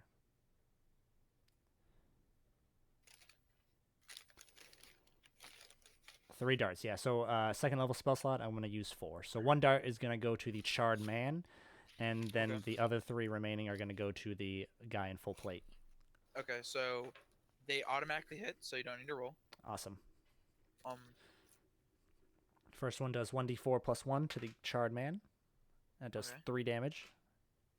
with that, you this missile of arcane blue light hits him through the chest, and it goes straight through, Yeah. and he collapsed on himself, and he's up. Now the other 3. Go ahead. Roll total damage and give me the total.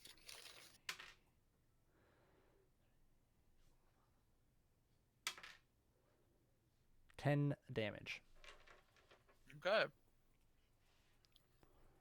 You guys are doing work, man. Okay. You lit out your hands, and from your hands, a light blue ball appears, and from that, it splits into 3 spinning, almost tornado-like attack as these 3 projectiles come and hit them all combined in one place, and lift, leaving this kind of charred, uh, magically burned hole in his chest, Yeah. like past his armor. Get him. Hopin, your turn. Is this Crusader look like he's feeling the pain? He's getting there. His moves are looking a little more sluggish. I got an 18 on my attack roll. That hits. Sweet. That will be 7 more damage. Okay. You swing again, and you are hitting all the spots. You're hitting all the little gaps between his armor, and he's going to attack you now. I want to see slightly into the future and change one of his die rolls to an 8. You are. He rolled a 19, so his first attack, and Hopin, for some reason, you saw that attack coming. You knew that, and you dodged it out of the way. Damn. The other attack is going to natural 1. The Hell other yeah. attack is going to swing, and Hopin, at this point, you're like, I've had enough of this. You swing the same strength you would with your sword, but with your shield, outpowering him.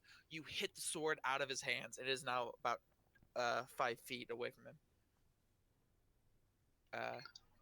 The scouts are dead, so Malroth's turn. He's going to try to break Sweet, out of have the... I told you that I love you? Yes, you have. He's going to try to break free of the tree again. Okay. Strength roll. 10. 10, that counts. Awesome. He pulls out. All right, he's gonna use his remaining move turn to rush toward the guy in full plate. All right. He rushes to him. Swag, your turn. All right, my turn.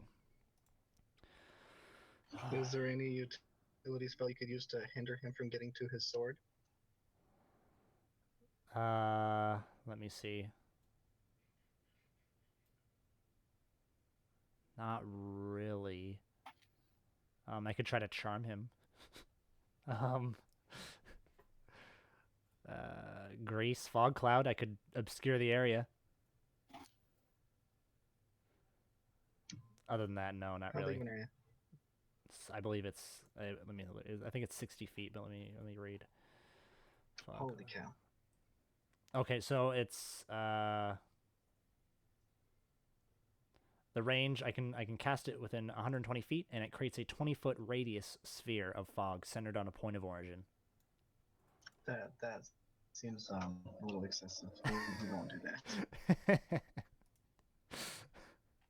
All right, that's fine. Then I'll just I'll use Firebolt on him once again. Go for it. 21. Hurt. Yeah, it does. I believe it does a d6, but I need to make sure because I have so many spells now. The curse of the wizard. It really is a curse. Oh, it's a 1d10. Nice.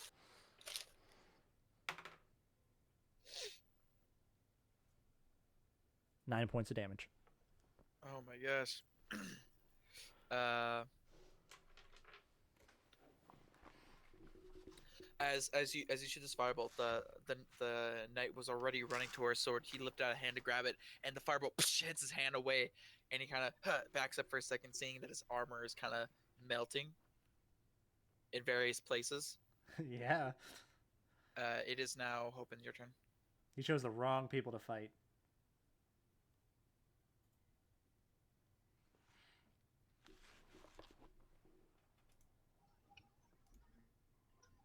I can't remember. Is there a difference if the weapon is versatile if you wield it in two hands rather than one? Yeah, there is a difference. There's a difference in die damage. Right. So like I think a longsword, it goes from like a D8 to a D10. Yeah, I think it goes up one because my quarterstaff is a D6, versatile D8. So. Okay. Right. I'm going to drop my shield, grab my sword in both hands, and Do it. have at him. Do it. Give it a try. Go for it, man. That's awesome. No, I'm gonna miss. How about that? Yeah, you got a little overexcited. You try to swing, and you notice that he was trying to reach for his sword, so you swing to where you thought he was, but he actually just moved out of the way to go get his sword, and you missed. The knight's turn. He's gonna run all the way using a bonus action to grab the sword, and he's gonna. The sword is only 5 feet away, so he was able to grab it and get back to you, and he's gonna attack you twice. Hoping. Natural 20. So he's able to go get his sword, come back, and still attack twice. Yeah, he's using a as you get higher in levels. I think at level 5, you guys fighters can attack twice with an action. So he's spending a bonus action to pick something up.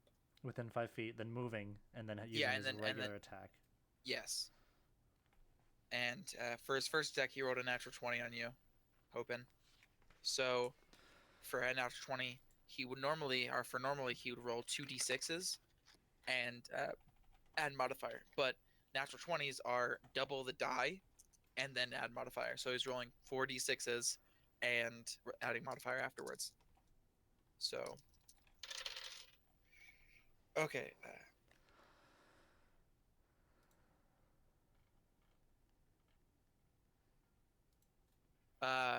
As he picks up his sword, he saw you miss the attack. He picked up his sword, using momentum.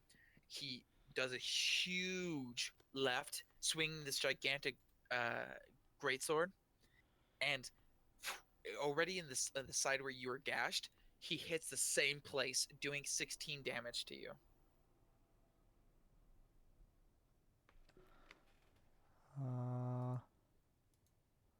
Hoping. Yes. He hits you for 16 damage. Yep. Okay. Malroth's turn. Was that only one of his attacks? Yeah, no, he oh. Yeah, that was only one of his attacks. I would have totally forgot. Good playing, by the way. You could have easily let me forget that. Okay, he's gonna attack you with his other attack. And that one missed, so the other one missed. My AC is 16 now because I don't have my shield. Oh, I see. Okay. It still missed. Okay.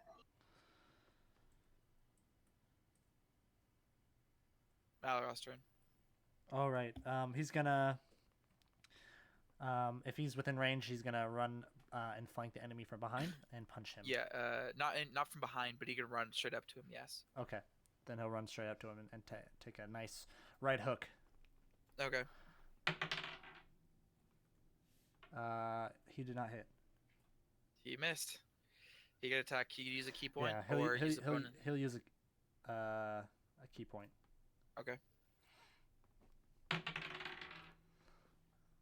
Okay, that was a miss too.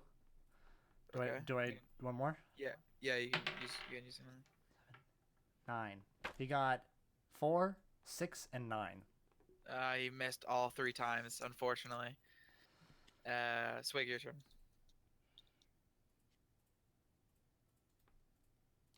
Okay, that makes sense. I Ranged hand. Okay.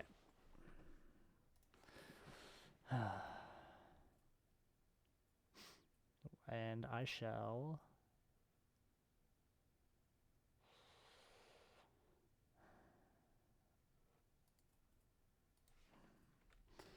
How many hit points do you have, Open Gavin?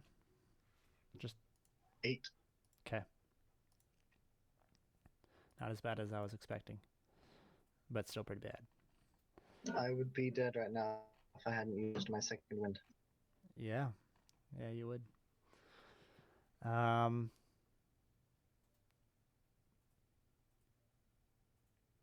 gonna go ahead and use another magic missile spell. It'll be level 1, but still. Okay, go ahead and roll damage.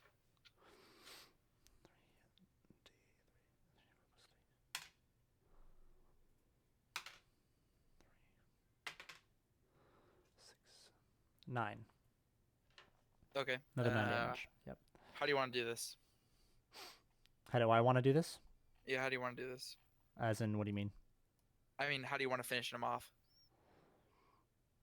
Oh, is he dead now? Is he Yeah, dying? yeah, This is yeah, his he's dying dead. breath. Yeah, how do you want to kill him with the magic missiles? I want all 3 of them to gouge a hole out from his heart.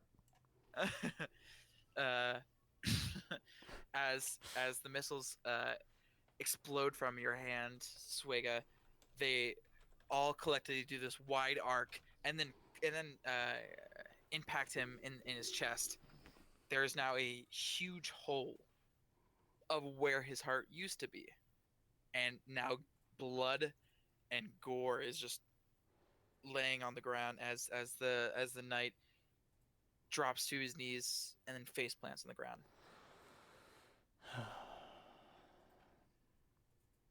Good job, team. All right.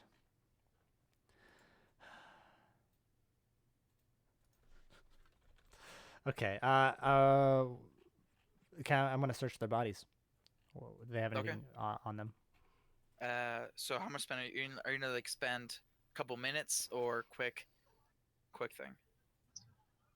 Quick thing, and I'm gonna pick up my shield. Yeah, quick little like while Okay, we're regaining our ahead. stature here. Go ahead and make a investigation check. Okay.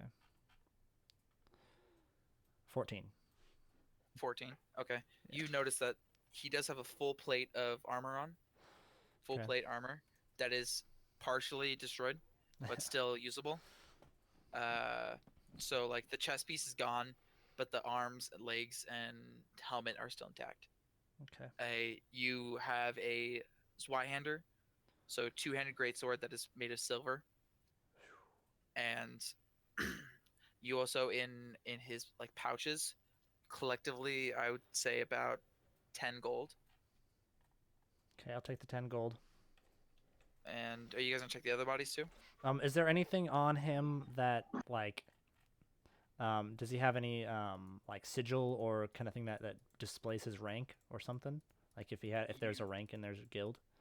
There what once was his chest piece that had some cloth over it did have a two fangs over each other, and the sword itself, the Zwinder, has a little crest at the bottom that has two fangs crossing.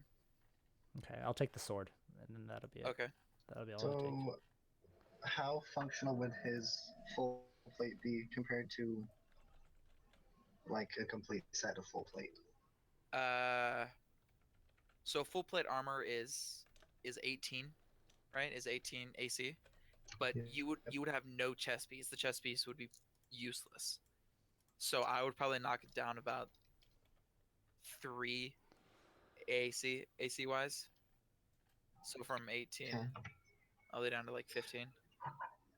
Okay. So it wouldn't be worth me taking them. You're gonna take them? I will take them, but I won't wear them until I can acquire a chest piece. Okay.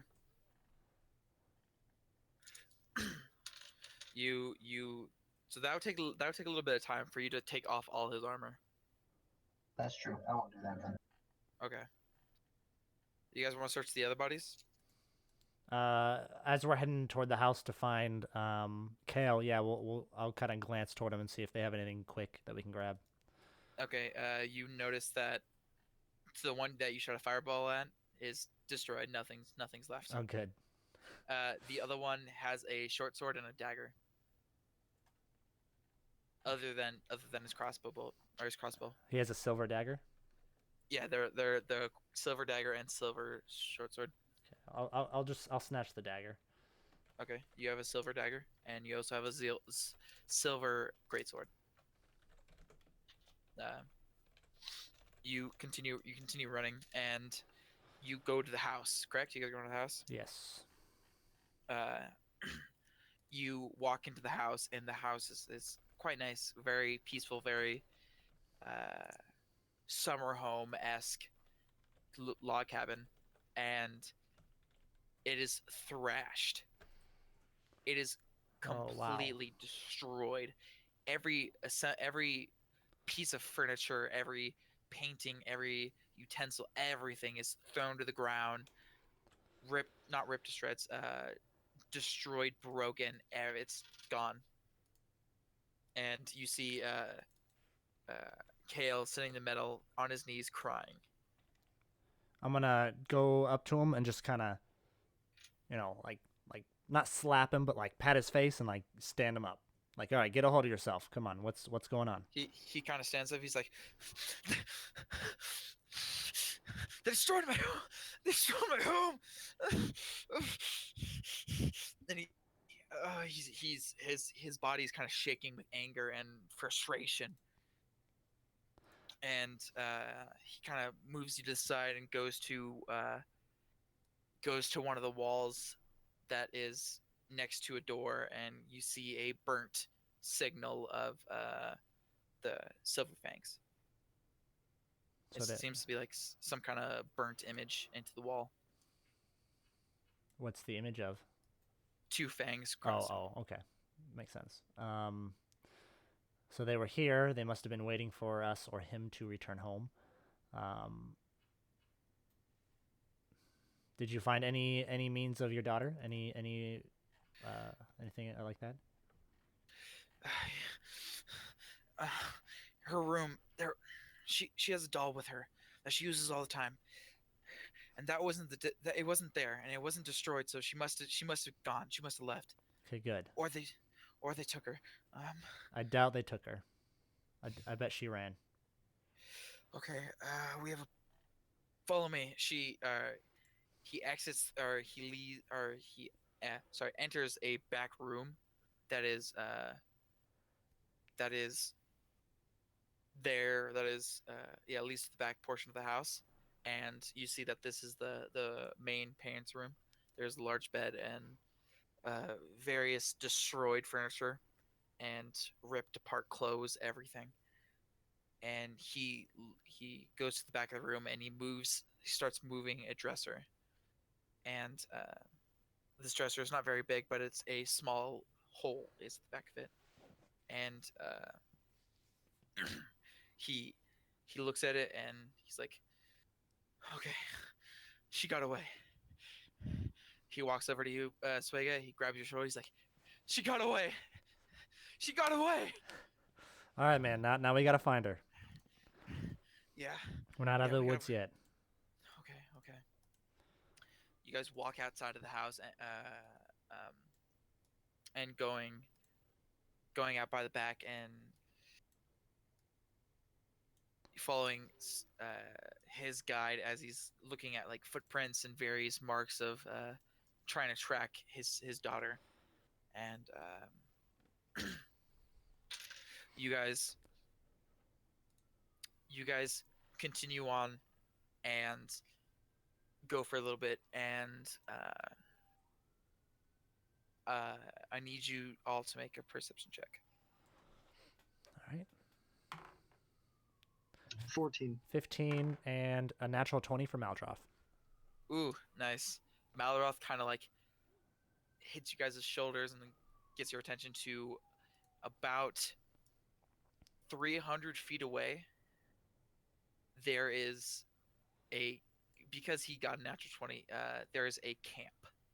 There's a fire. There are about 4 tents, and as you can as Malroth points out, around the fire there are 3 of those heavily armored uh, fangs, Awesome. and there are another another 2 or 3, can't really tell how many, but other smaller scouts. And our Malith notice, just because he got a natural 20, which is awesome, notices that there is a stump with some rope around it. So someone's tied up, or could be.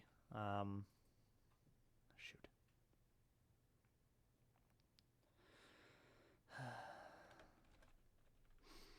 Well, I'm sad to say. I'm gonna beckon the. I don't know how to say this. I'm just gonna take some cover, so the guys in the camp cannot, immediately Yeah, see us. you guys, they're facing each other. It looks like everyone's doing their own thing, so it doesn't Okay. look like they have much notice of you yet. Um, I would need. What time of day is it? It's early morning, so I Okay. would say about 9 o'clock maybe. Okay. I would need a short rest. If one of us wanted to go in, and uh, invisibility wise, and we can go ahead and scout it. But I would, like I said, I would need a short rest to recover one of my spell slots to use that. So we would have to sit here for at least half hour while those guys are over there, which I'm not completely comfortable with, but because I don't really want to take on two of those heavies. That There was sucked. 3 of them, by Oh, the way. three heavies. So, yeah, we barely took on one. So,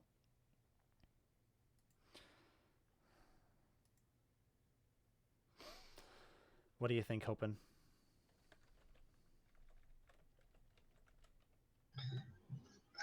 How bad of an idea would it be for us to go take that guy's armor off and put it on me, and for me to act like I just gotten attacked? You definitely could. We don't know how well known everyone is in this guild, but that could definitely work. I do not have. Well, is there a skill for my Yeah, deception? deception. Yeah, I'm doing +1 to those checks. I have a +2, so I guess I could do it. I could put on some of the scouts armors.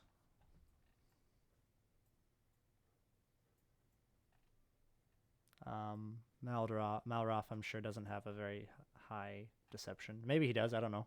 No, he doesn't. Yeah, I didn't think so. But He actually has a minus. I think he has like a negative perception. oh gosh. Yeah. Ouch. Yeah. Or So not. Yeah, negative deception. As you guys are sitting, I'm guessing you guys are like just standing talking. You notice that this camp is right next to the small creek that you guys saw. small creek, huh? Remember the small like the large stream or a small creek Oh yeah, yeah. Okay. that you guys saw previously? Right. And, Yeah, okay. We did. they're by it.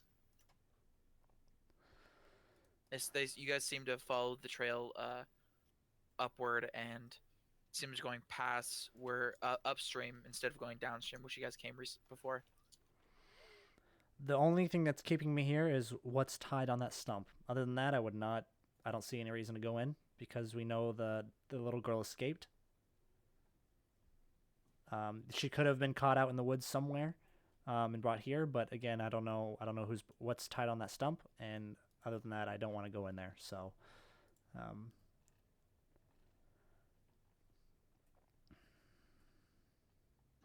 I think we should wait long enough for you to be able to use invisibility, and then probably our monk, go in there and check it out. what's his dexterity? Do you know? It's +4. Yeah. Okay. So he would be the best one out of us to do that. Okay, so if you guys will give me at least half hour, I'm gonna sit down and behind something and kind of just concentrate and take a rest. Okay, so are you guys gonna take a short rest? Yeah, we are. Okay, so you guys are all sitting down. kind of try and stay out of the sight as possible, and you guys can all regen your hit die as many as you want, as many as you want to use, and Wait, what?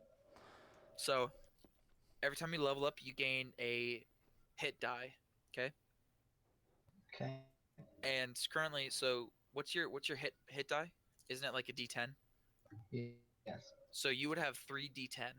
So whenever you short rest, you roll three D10s and add that to your current health.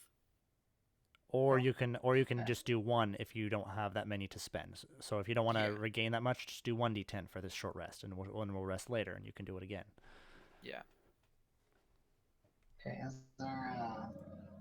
So when we rest next time, will I get to use another 3d10 if I have that much health to rejuvenate? No.